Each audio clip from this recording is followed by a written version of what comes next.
Shalom, damai sejahtera Tuhan Yesus melimpah bagi kita sekalian. Hari ini kita akan sharing kembali firman Tuhan mengenai Tuhan melihat hati dengan topiknya adalah panas hati. Apa itu panas hati? Panas hati adalah hati yang meradang, hati yang naik darah, hati yang membara, hati yang geram, hati yang gusar. Kesal, dongkol, jengkel jadi satu. Apa pemicunya? Yang pertama, saat permintaan kita ditolak, membuat hati kita panas. Contohnya dalam kisah Daud dan Nabal 1 Samuel 25 ayat 2 sampai 13. Satu Daud meminta perbekalan kepada Nabal yang kebetulan lagi panen karena domba-dombanya sedang dipotong bulunya. Daud yang merasa selama ini melindungi gembala-gembalanya Nabal walaupun tidak diminta oleh Nabal, meminta bagian dan itu ditolak oleh Nabal, mengakibatkan Daud menjadi marah, panas hatinya, akhirnya dia bermusuhan dengan Nabal dan dia membawa pasukannya hendak bertempur, berkelahi dengan Nabal. Kita juga sering begitu dalam kehidupan sehari-hari, kita minta pada seseorang, ditolak mentah-mentah, padahal kita merasa kita selama ini berbuat baik kepada dia, menolong dia. Akhirnya kita bukannya berbaikan, malah kita jadi bermusuhan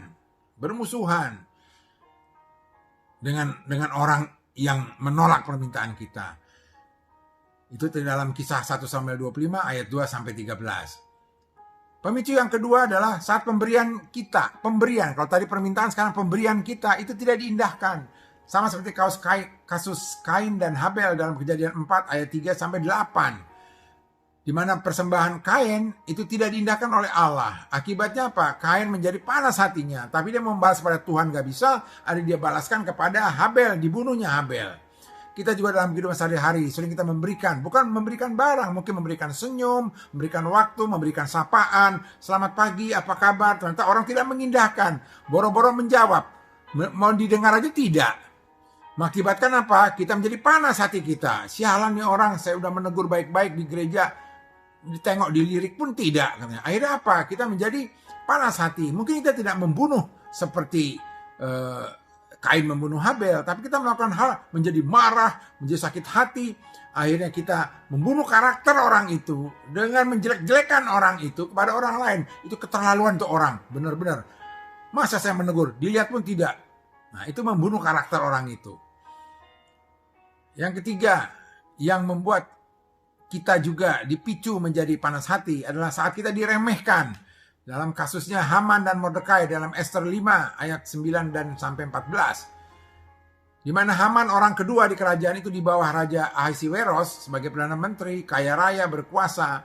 Saat itu dipanggil oleh Raja Ahasiweros dan Ratu Ester untuk menghadap ke istana. Dia datang ke istana, sampai di beranda istana, semua orang hormat pada dia, membungkuk, menunduk kepada dia, bersujud pada dia. Kecuali satu orang yang namanya Mordekai. Mordekai ini adalah pamannya Esther, bapak angkatnya Esther yang mengurus Esther sejak kecil. Dia tetap duduk di situ. Dia lirik pun tidak yang namanya Haman. Sehingga Haman itu menjadi sangat diremehkan oleh Mordekai dan akhirnya apa? Dia panas hati dan sebagai akibat panas hatinya apa? Dia merencanakan satu kejahatan bagi Mordekai. Nah, kita juga sering dalam kehidupan kita sehari-hari di mana orang meremehkan kita, padahal kita ini mungkin dari status ekonomi bagus, status sosial bagus, dari ilmu pengetahuan bagus, pokoknya kita lebih tinggi lah daripada seseorang, dan orang yang kita anggap di bawah kita itu sama sekali tidak menganggap kita. Lewat di depan kita minta permisi pun tidak. Mungkin kita jadi orang tua yang lebih tua, ini anak muda, lewat depan kita minta permisi pun tidak, ditengok pun tidak. Sehingga kita merasa diremehkan. Akhirnya apa yang kita lakukan? Kita merencanakan kejahatan bagi orang ini. Pokoknya suatu ketika nanti saya akan ceritakan pada orang kelakuan orang ini. Jadi kita sudah merencanakan sesuatu yang jahat bagi orang ini. Mungkin bukan membunuh, tapi kita merencanakan akan menceritakan pada orang lain betapa jeleknya sifat orang ini. Atau nanti kalau ada hal-hal lain, saya akan ikut-ikut memperburuk situasi bagi orang ini. Yang keempat, penyebabnya adalah pemicunya menjadi panas hati adalah merasa terhina, ya, seperti kasus Daud dan Saul dalam 1 Samuel 18 ayat 6 sampai 11. Mereka pulang dari perang, rakyat mengatakan Saul membunuh beribu-ribu sementara Daud berlaksa-laksa. Saul merasa terhina, dia kan raja. Kenapa dia dinilai lebih rendah daripada Daud? Maka dia menjadi marah, panas hatinya. Maka dia bahkan kemasukan roh jahat mau membunuh Daud. Nah, kita sering begitu. Kita merasa kita yang punya posisi, kenapa orang lain yang lebih rendah daripada kita, yang kita angkat, yang lebih dipuja-puji ketimbang saya. Saya kan ketua panitia, harusnya saya yang dipuja-puji. Kenapa jadi anggota panitia yang dipuja-puji oleh Pak Gembala? Kita akhirnya menjadi murka, marah. Mungkin kita tidak akan melakukan pembunuhan seperti Saul kepada Daud. Tapi kita akan membunuh karakter orang itu. Tidak akan kita pakai lagi, kita akan buang orang itu. Yang kelima, pemicunya menjadi kita juga menjadi panas hati. Ialah saat kita memerintahkan seseorang, tidak dituruti. Padahal posisi kita lebih tinggi. Kita majikan, kita tuan, kita gembala, kita ketua organisasi. Kita suruh anak buah kita tidak melakukannya. Akhirnya kita menjadi panas hati, gusar, geram. Dan akhirnya kita melakukan satu hal yang sadis seperti Nebukadnezar. Saja memerintahkan Sadrah, Mesakh, Abednego dalam Daniel 3 ayat 14 sampai dengan 19. Daniel 3 ayat 14 sampai 19. Dia perintahkan agar Sadrah, Mesakh, Abednego jangan menyembah Allah tapi menyembah dewanya Nebukadnezar. Tapi mereka menolaknya. Akhirnya Nebukadnezar geram dan melakukan tindakan yang sadis, yaitu apa? Membakar mereka bertiga. Pemicu yang keenam adalah kita merasa ditipu, diperdaya, dibohongi, seperti kasus Herodes. Ya, dia merasa ditipu, diperdaya oleh orang Majus, disuruh kalau ketemu Yesus disuruh kembali kepada Herodes, ternyata mereka tidak kembali. Akhirnya Herodes dalam Matius 2 ayat 16 panas hatinya, akhirnya dia berbuat kejam. Yaitu apa kekejamannya? Semua bayi umur 2 tahun ke bawah dibunuh. Nah, kita juga merasa ditipu orang, dibohongi orang. Akhirnya kita melakukan hal yang kejam seperti Herodes. Mungkin bukan membunuh orang, tapi misalnya nih, kita karena dengan kekuasaan kita, ingat Herodes itu kan raja. Jadi dengan kekuasaan kita hubungi polisi karena hubungan saya dengan polisi bagus, tangkap itu orang, penjarakan itu orang. Kita sewa pengacara yang canggih untuk melaporkan itu orang, sehingga orang itu akhirnya masuk penjara, tersiksa. Itu sama dengan membunuh. Melakukan kekejaman seperti Herodes, bukan memaafkan. Yang ketujuh, kasus kita menjadi panas hati karena apa yang kita minta dan diberikan tapi tidak sesuai dengan kita minta, tidak sesuai dengan yang kita harapkan. Kasusnya adalah seperti Naaman dan Elisa dalam 2 Raja-Raja 5 ayat 9 sampai dengan 12. Naaman yang kena sakit kusta, dia datang ke Elisa minta disembuhkan dari sakit kusta.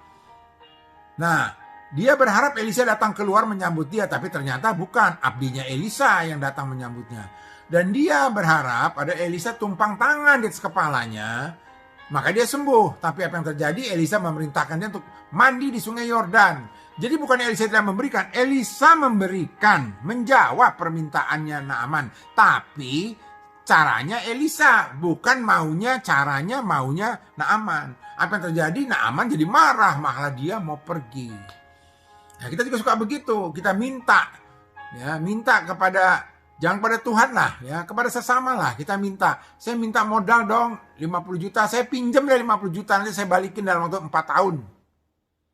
Lah, orang ini bukan yang ngasih pinjaman 50 juta untuk 4 tahun. Dia bilang, saya kasih pinjaman, saya kasih kamu aja uang 5 juta. Bukan pinjaman, ini uang untuk kamu aja cash. Sebenarnya lebih enak kan dapat 5 juta cash. Tapi apa yang terjadi? Dia malah gusar.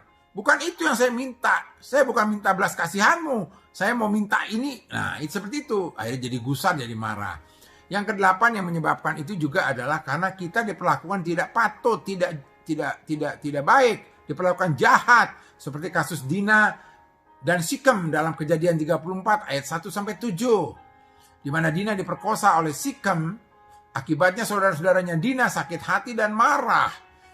Padahal Sikem dan orang tuanya datang kepada orang tua Dina, nak melamar karena Sikem pun sebenarnya sayang, cinta juga pada Dina. Nah, kita juga suka begitu, diperlakukan dengan jahat. Walaupun orang itu datang yang melakukan jahat, minta maaf, minta ampun pada kita udah kepalang sakit hati. Akhirnya kita tetap marah, ya. Padahal orang itu yang sudah buat jahat kepada kita, buat tidak patut, sudah minta maaf gitu ya. Kita sering melakukan seperti itu. Yang kesembilan yang memicu juga kita menjadi panas hati, menjadi membara, menjadi meradang, itu karena sifat iri dengki.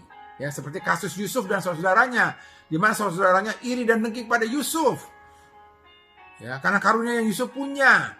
Bahkan dalam salah satu mimpinya Yusuf menyatakan mereka semua saudaranya akan menyembah dia. Nah, itu membuat iri saudaranya, sehingga apa yang terjadi? Dia merencanakan pembunuhan bagi Yusuf. Kita pun iri dengki itu bisa memicu kita jadi panas hati kita terhadap seseorang yang kita dengki, yang kita iri, dan kita akan berusaha untuk mencelakakan orang itu. Pemicu yang terakhir, yang ke-10, adalah karena kecewa kita menjadi panas hati. Ini yang terjadi dalam kasus Yusuf itu dalam Kejadian 37 ayat 4 sampai 8. Nah, kecewa itu kasus Yesus dengan orang-orang Nazaret dalam Matius 13 ayat 54 sampai dengan 58. Di mana Yesus saat itu pulang ke Nazaret dan dia mengajar di sana. Dan orang-orang begitu terkagum-kagum melihat Yesus mengajar. Luar biasa sekali. Tapi begitu mereka mengamati siapa ini namanya Yesus, oh ternyata Yesus ini adalah anaknya Yusuf, tukang kayu. Akhirnya mereka kecewa. Apa yang terjadi? Mereka menolak Yesus dan mengusir Yesus. Nah, kita juga sering begitu. Berharap pada seseorang, dan akhirnya orang itu mengecewakan saya. Dan karena mengecewakan, apa yang terjadi?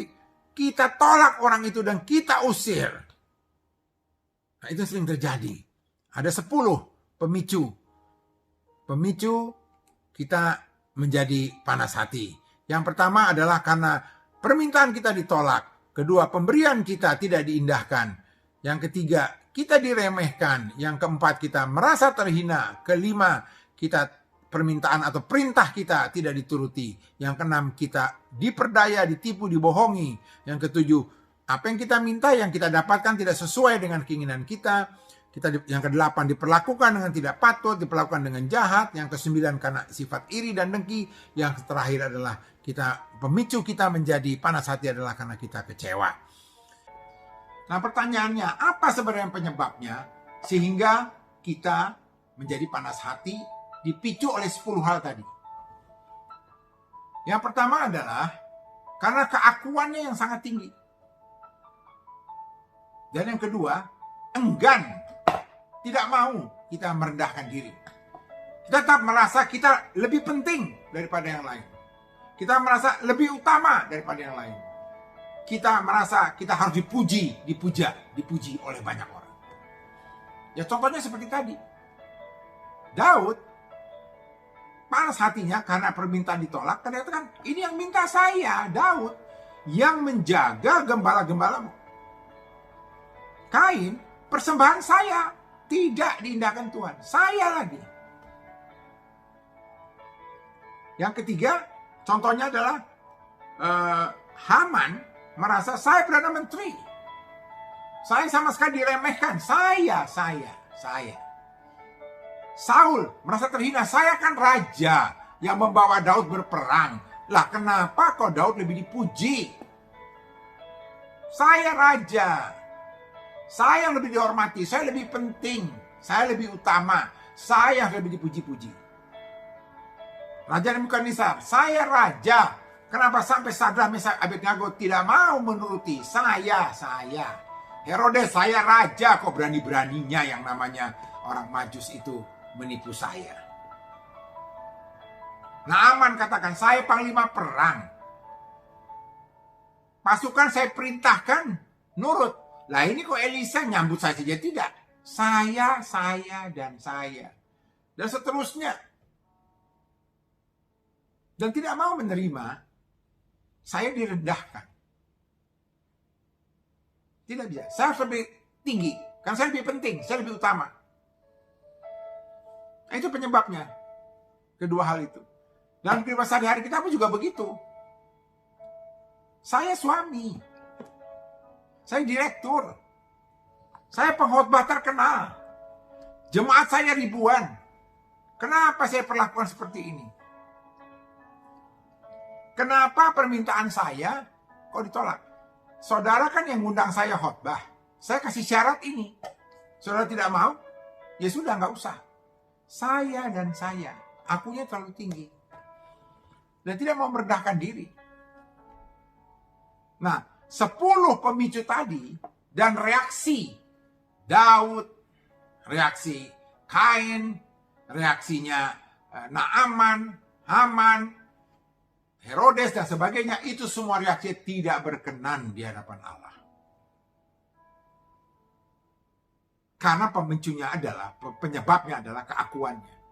Dan tidak mau merendahkan diri, merendahkan hati. Nah, karena ini berbahaya, maka kita harus belajar. Bagaimana dong kita mengatasinya?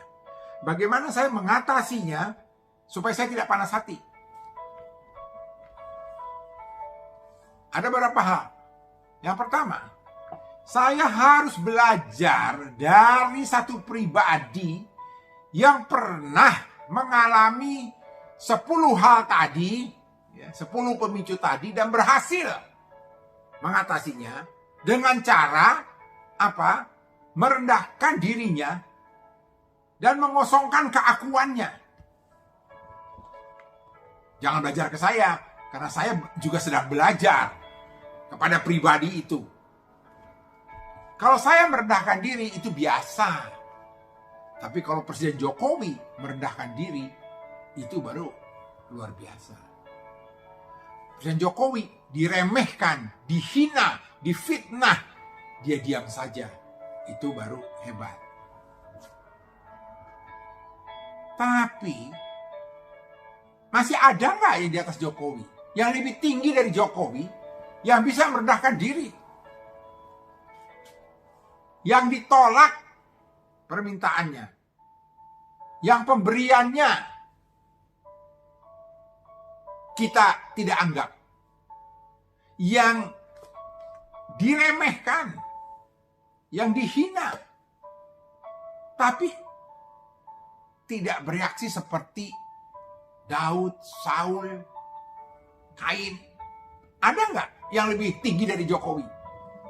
Ada nggak pribadi itu? Karena saya mau belajar sama pribadi yang seperti itu. Nah, yang paling tinggi bukannya manusia, tapi Allah sendiri. Allah yang datang ke dunia dalam jati diri pribadi Yesus.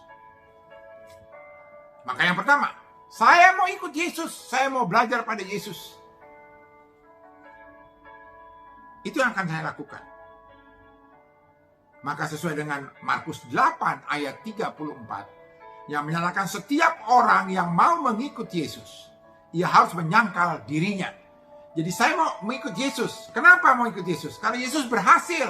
Contohnya apa? Dalam Filipi 2 ayat 6-8. Filipi 2 ayat 6-8. Begini firman Tuhan. Yang walaupun dalam rupa Allah. Jadi Yesus itu dalam rupa Allah. Tidak menganggap kesetaraannya dengan Allah itu sebagai milik yang harus dia pertahankan. Melainkan telah mengosongkan dirinya.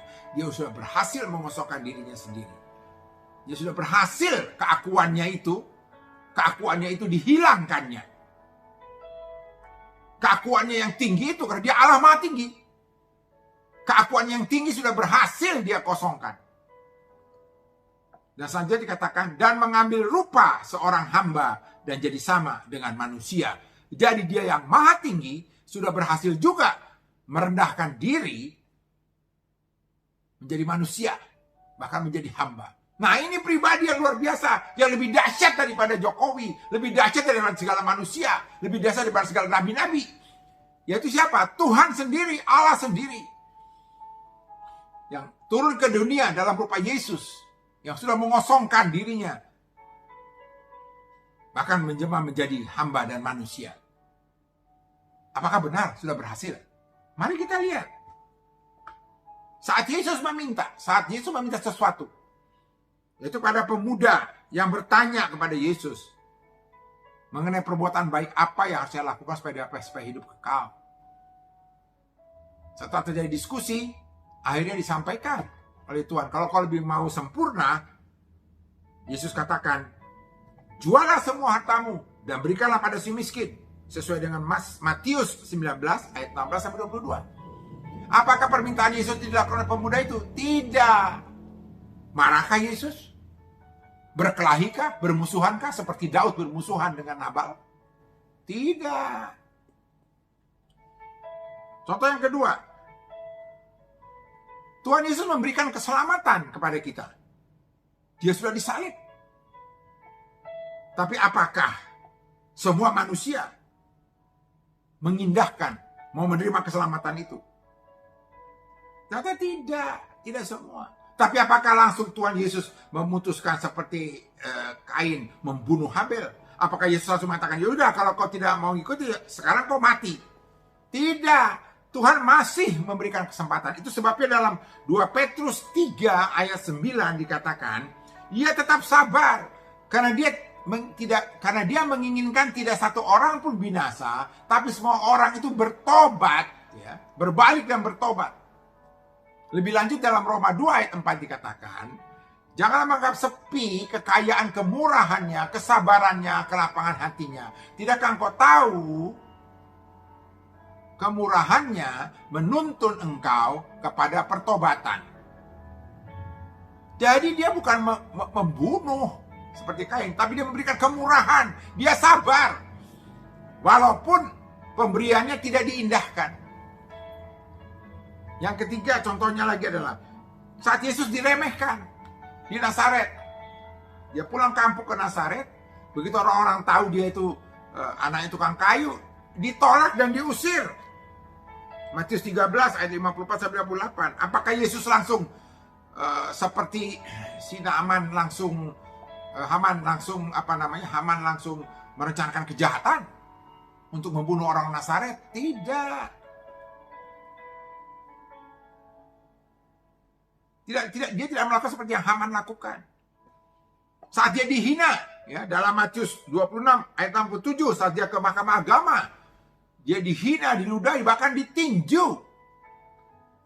Dia dihina seperti itu. Apakah dia marah, langsung mau membunuh itu imam-imam kepala, seperti yang dilakukan oleh Saul kepada Daud karena merasa terhina? Tidak. Saat dia memerintahkan kepada kita, bertobatlah karena kerajaan surga sudah dekat, seperti di dalam Matius 4 ayat 17. Apa kita langsung bertobat? Tidak. Perintahnya tidak dilakukan. Apakah dia langsung kita dibakar? Seperti Nebukadnezar mau membakar Sadrah, Mesah, dan Abednego? Tidak. Dia masih kasih kesempatan. Saat dia ditipu, diperdaya oleh Yudas. Dalam Matius 26 ayat 25, Matius 26 ayat 49-50. Yesus bertanya, mengatakan, salah satu dari kalian akan memberikan saya kepada manusia. Dan Yudas langsung menjawab, bukan saya. Bahkan di Getsemani, dia mencium Yesus dan mengatakan, ya Rabi. Apa kata Yesus katakan? Hai sobat. Bukan seperti Herodes, langsung berasa ditipu, dibohongin. Itu langsung dia bunuh semua orang, anak-anak. Tidak, Yesus tidak melakukan itu. Saat keinginannya tidak sesuai dengan apa yang diberikan oleh pengikutnya, apakah Yesus menjadi marah seperti Naaman marah kepada Elisa? Tidak. Contohnya, dia tahu mau melakukan sesuatu untuk Lazarus, untuk kemuliaan Tuhan. Dan itu terjadi di dalam lingkaran dalamnya Yesus. Orang-orang yang percaya, yaitu siapa? Murid-muridnya Maria, Marta. Tapi ternyata mereka semua jadi kurang percaya. Malah mempertanyakan Yesus. Sehingga Yesus masgul. Sehingga Yesus menjadi galau, sedih, terharu, bahkan sampai nangis. Apakah Yesus gusar? Tidak. Dia malah tetap membangkitkan namanya Lazarus.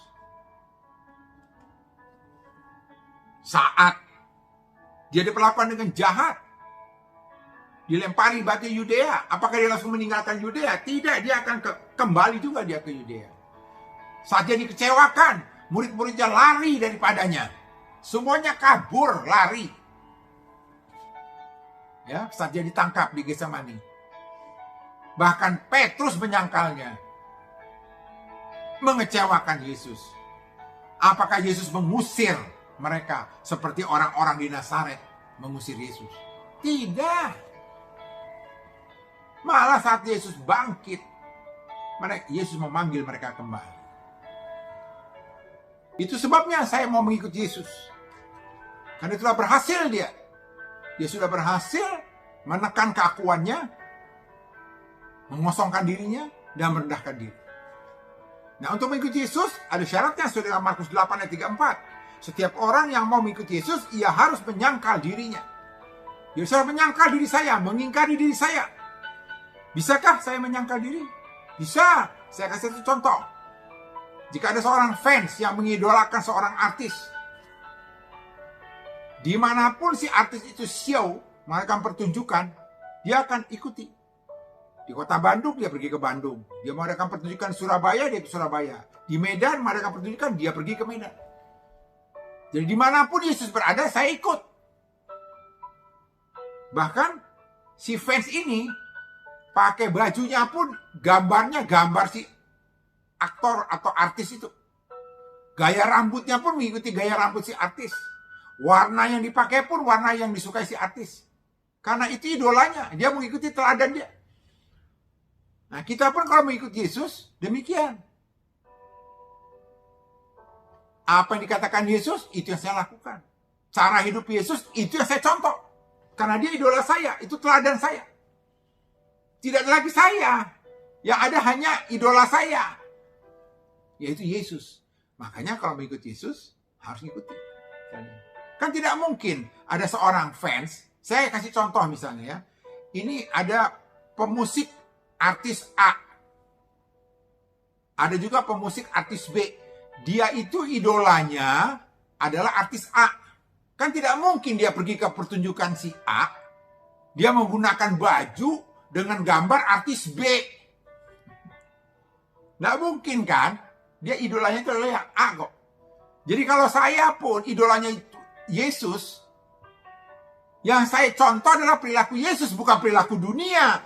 Jadi lucu kalau Anda katakan idola saya adalah Tuhan Yesus, panutan saya Tuhan Yesus, teladan yang saya ikuti adalah teladan Yesus, tapi yang saya tunjukkan adalah perbuatan dunia, bukan yang Yesus suka.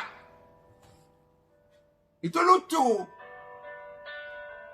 Ya sudah, perhatikan contohnya, sederhana saja. Kalau saya idolanya artis A, maka di dalam pertunjukan artis A, saya akan menunjukkan saya adalah pengagum A. Saya tidak akan membawa semua atribut-atribut artis B atau C atau D. Bahkan menyanyikan lagunya band A, bahkan menyanyikan lagu band B, band C.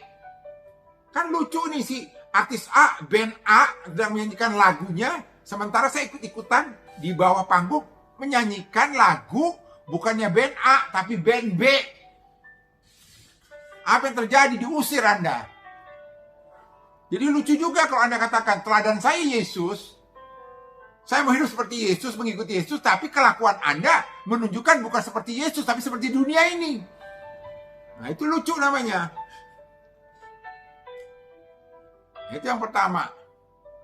Nah, yang kedua, supaya saya bisa juga menekan keakuan saya dan hidup rendah hati. Setelah mengikuti Yesus apa? Setelah saya mengikuti Yesus, saya bertumbuh di dalam Yesus. Bertumbuh di dalam Yesus. Sama seperti tadi fans tadi. Setiap hari, setiap bulan, makin lama makin bertambah dia pengenalannya akan si artis A itu. Bukan hanya dari cara berpakaiannya, tapi mungkin cara hidupnya pun, cara hidup berkeluarganya pun sudah mengikuti cara hidup keluarga artis A. Di dalam dirinya sudah hilang jati dirinya. Yang ada itu adalah kehidupan si artis idolanya itu.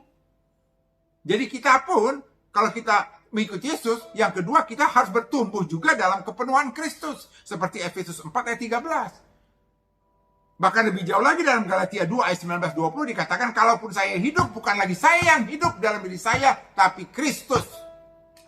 Aku telah disalibkan dengan Kristus, namun aku hidup. Tapi bukan lagi aku sendiri yang hidup, melainkan Kristus yang hidup dalam aku. Sudah berubah. Gak ada lagi saya. Ya, ada Kristus dalam hidup saya. Bahkan lebih jauh lagi, dalam 2 Korintus 5 ayat 15 dikatakan, nah kalau saya hidup bukan untuk diri saya lagi, tapi saya hidup untuk Kristus. Nah, kalau secara dunia, si fans tadi pun, dia hidup bukan untuk dirinya lagi, tapi untuk si artisnya. Dia bekerja, punya penghasilan. Penghasilannya dia pakai untuk apa? Untuk mendukung si idolanya. Entah dengan cara membeli bajunya, kaosnya lah, apanya lah. Souvenir-souvenirnya lah.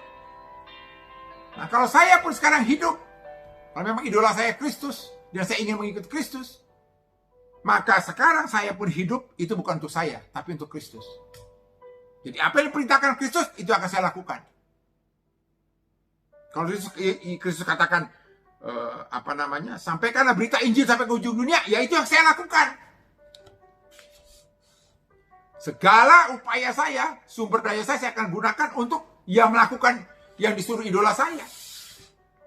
Itu namanya saya hidup, bukan untuk saya lagi, tapi untuk Kristus. Nah, kalau dunia aja bisa begitu, masa Anda tidak bisa pada Tuhan?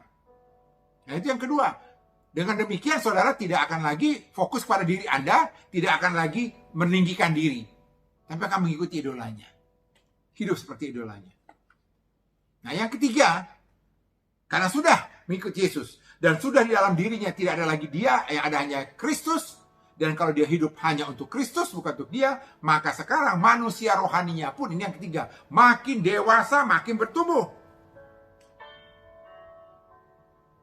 Jadi keakuannya makin turun, rohaninya makin tumbuh.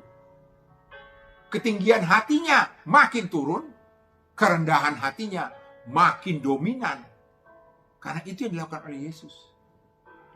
Jadi dalam perjalanan hidupnya terlihat. Tadinya tinggi hatinya tinggi, makin lama makin turun. Tadinya keakuannya tinggi, makin lama makin turun. Tadinya rohaninya rendah, makin lama makin tinggi. Tadinya kerendahan hatinya masih di bawah, sekarang makin dominan dalam hidupnya.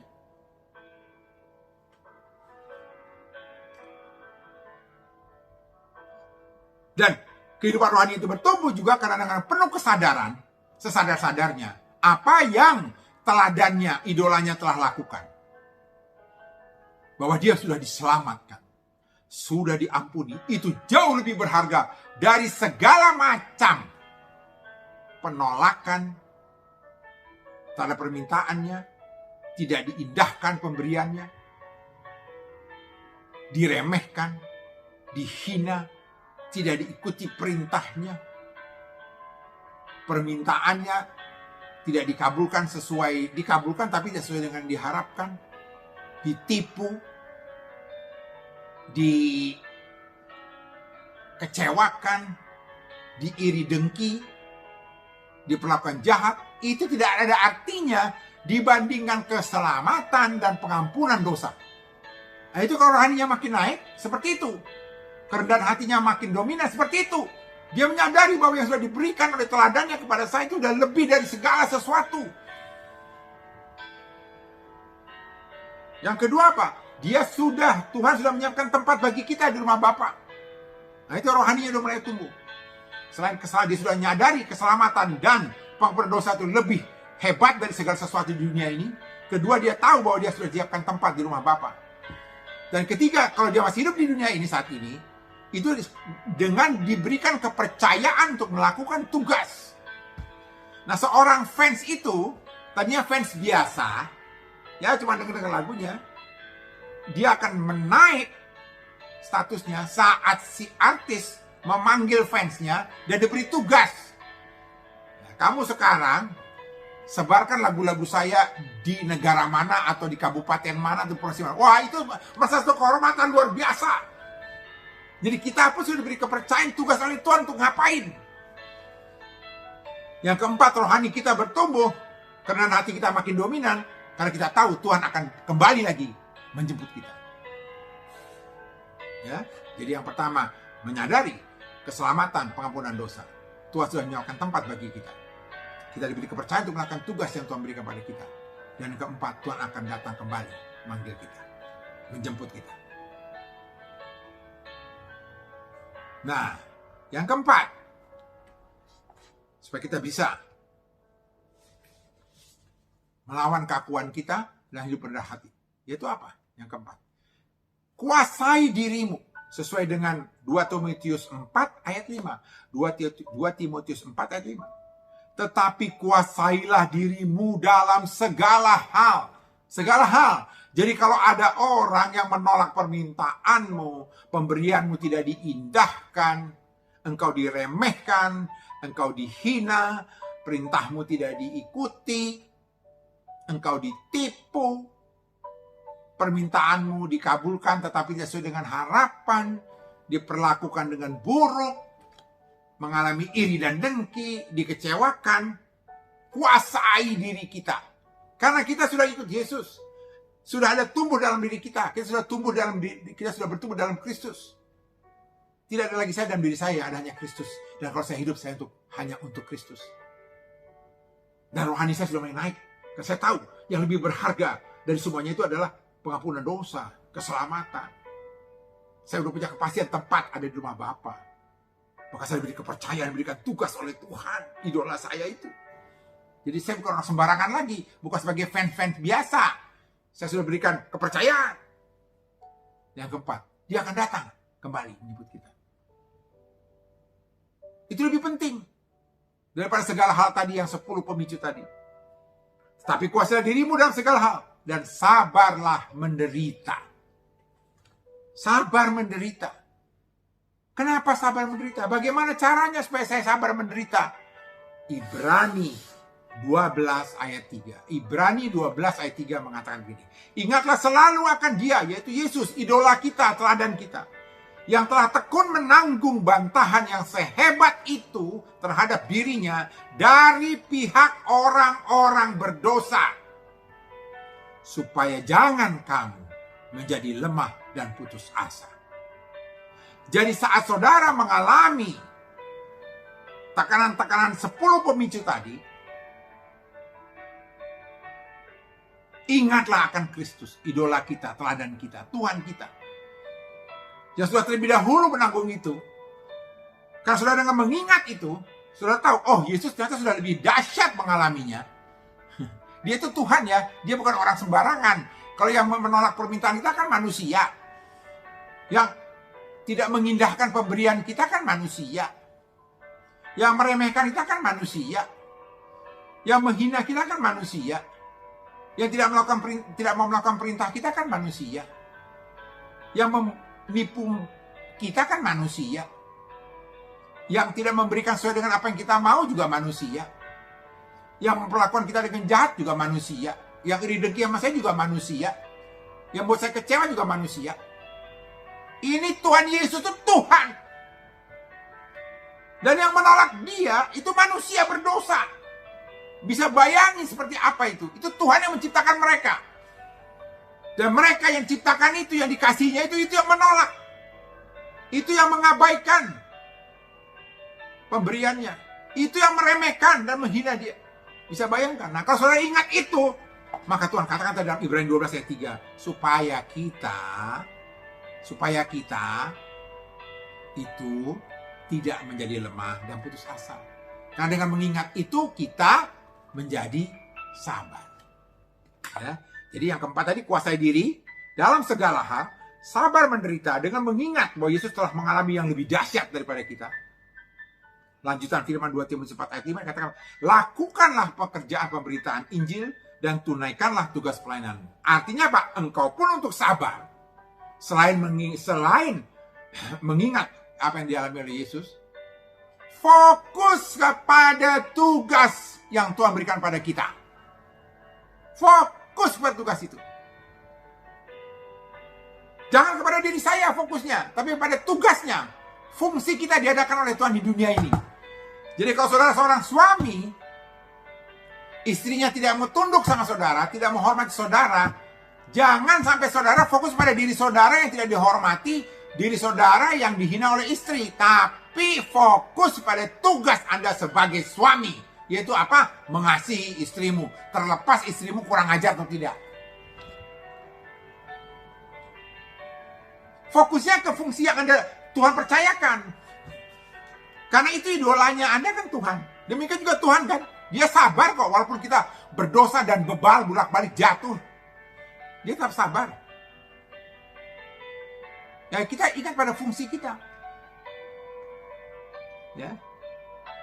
Makanya Tuhan katakan, lakukan pekerjaan berita Injil dan tunaikan tugas pelayananmu. Itu ingat pada fungsinya. Jadi kalau saudara gembala disakiti oleh gembala yang lain, disakiti oleh ketua sinode atau ketua majelis daerah, disakiti oleh jemaat, saudara disakiti, jangan fokus pada saudaranya. Jadi saudara jangan fokus tetap kepada tugas Anda apa sebagai gembala, tetap gembalakan. Sebagai pengurus majelis daerah atau majelis sinode, lakukan fungsinya. Tugasnya jangan diri Anda. Karena Yesus pun tidak pernah fokus pada dirinya. Dia mau disiksa, diludahnya terserah. Tapi dia ingat tugasnya, menyelamatkan. Ingat fokusnya ke sana. Ya. Jadi jangan kita tertipu oleh iblis, fokusnya justru kepada diri kita. Yesus tidak pernah fokus pada dirinya. Kalau dia fokus pada dirinya, tidak akan dia bicara dengan perempuan Samaria. Dia ada kondisi haus dan lapar. Dia datang ke sumur, mau ambil air. Tapi dia tidak fokus pada dirinya, dia fokus pada perempuan Samaria itu yang perlu diselamatkan. Dalam keadaan haus, kering. Harusnya dia nggak mau ngomong, tapi dia ngomong terus mengabarkan Injil keselamatan. Saat mau mati disalib, harusnya dia mengerang kesakitan. Tapi dia masih melayani satu penjahat supaya selamat. Fokusnya ke sana. Kita pun fokusnya ke tugas kita. Walaupun sakitnya seperti apa, abaikan. Yesus sudah pernah melakukan itu lebih dahsyat dari yang kita rasakan. Saya harus fokus kembali. Maka Tuhan katakan 2 Timotius 4 ayat 5, lakukanlah pekerjaan Injil. Tunaikan tugasnya. Jangan cepat tersinggung diri Anda. Kalau Anda masih tersinggung diri Anda tidak mengikuti idolanya. Anda belum hidup di dalam Kristus. Dan Anda hidup bukan untuk Kristus, tapi untuk diri Anda. Itu namanya, saudara masih keakuannya tinggi, masih belum merendahkan diri. Ada 4 caranya. Ikuti Yesus dengan menyangkal dirimu. Bertumbuh dalam Kristus. Kalau aku hidup, bukan lagi aku yang hidup, tapi Kristus yang hidup dalam aku. Dan kalau aku hidup, bukan lagi untuk aku, tapi untuk Yesus. Yang ketiga, rohani kita makin naik. Kedagingan dunia kita makin turun. Ketinggian hati kita makin turun. Kerendahan hati kita makin dominan. Yang keempat, kuasai diri kita. Dengan sabar. Bagaimana caranya sabar? Ingat Yesus yang telah menderita terlebih dahulu. Dan fokus pada tugas fungsi yang Tuhan berikan padamu. Sebagai suami, sebagai gembala, sebagai direktur, sebagai supir. Fokus pada yang Tuhan percayakan. Kiranya firman ini memberkati kita semua. Tuhan Yesus memberkati. Amin.